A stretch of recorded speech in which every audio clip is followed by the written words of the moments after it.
Kokuho Review. Japan's Oscar-nominated film Theatrically portrays artistic greatness at the expense of the soul. Kabuki is an art dependent on the performer's ability to effectively hold traditional poses for long periods of time. Perched somewhere between opera ballet and theater, it requires a unique balance of psychological and athletic prowess. It is a form of endurance as much as it is one of emotional manipulation. For Kikuo Ryo Yoshizawa to become a Kokuho, or a living national treasure, there is no limit to the amount of damage to himself or to others that he is unwilling to endure or enact to become the greatest kabuki performer in Japan. It's a deal he literally tries to make with the devil. Sango Lee's Oscar-nominated 3-hour epic is not the first film about the personal cost to a devoted artist. But in mirroring the heightened theatricality of a traditional kabuki with the intimate lives of Kikuo and his adoptive brother Shunsuke Ryusei Yokohama, it achieves transcendence. Like Drive My Car, Kokuho balances on the precipice where so many artists live, where fiction bleeds into reality, asking if art begets life or vice versa. Spanning over 3 decades, Kokuho centers on Kikuo's life, starting with his beginnings as an amateur kabuki artist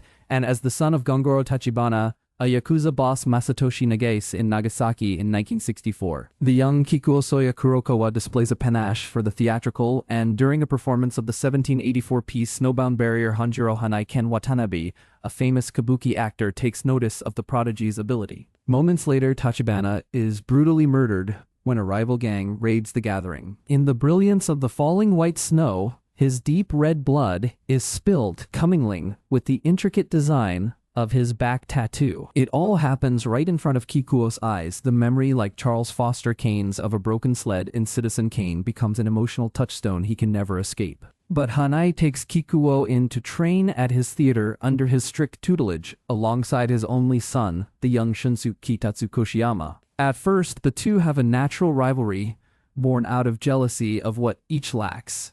Kikuo is the natural talent, Shunsuke is the natural heir. In a society which prizes traditional gender roles and lines of succession as much as it does artistic excellence, neither young actor is exactly poised for their inevitable futures. As the film progresses, Kokuho intermingles the brothers' friendship with a competitive spirit that constantly threatens to upend the harmony of the theater. In Shapley's film recalls Amadeus by way of Macbeth, but is entirely its own in the ways each character dances with the other. Sophie Elfane's cinematography is resplendent, mimicking the vibrancy of kabuki's requisite sets and settings. There is a persistent feel about the film that suggests the actors never leave the stage, or that their lives, volatile as they are, could be fodder for the very form they both traffic in. Sometimes Kokuho risks slipping into academicism over emotionality. Many of the narrative beats feel telegraphed to suit its didactic ideas about Japanese traditionalism, and as a reflection of Japan's rapid changes in the intervening years.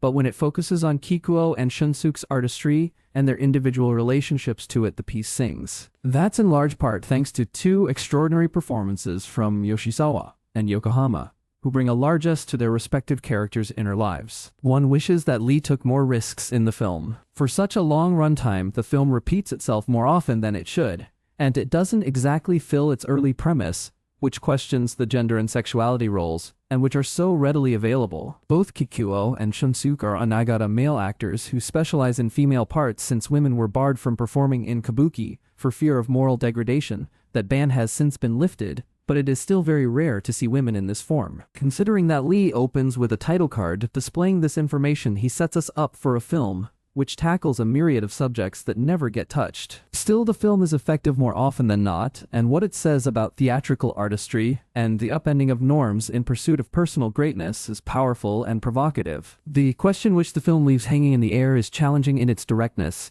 Is the greater artistic good worth the price of personal decrepitude? Though it is never answered, Lee allows us to question for ourselves what we might do in such particular circumstances. Both actors possess uncommon talent on the stage, but it is off of it that their true characters show. As years go by and each actor goes in and out of favor with their father, with the public, and with the art form itself, a new test of endurance emerges in which both must discover for themselves how committed they really are.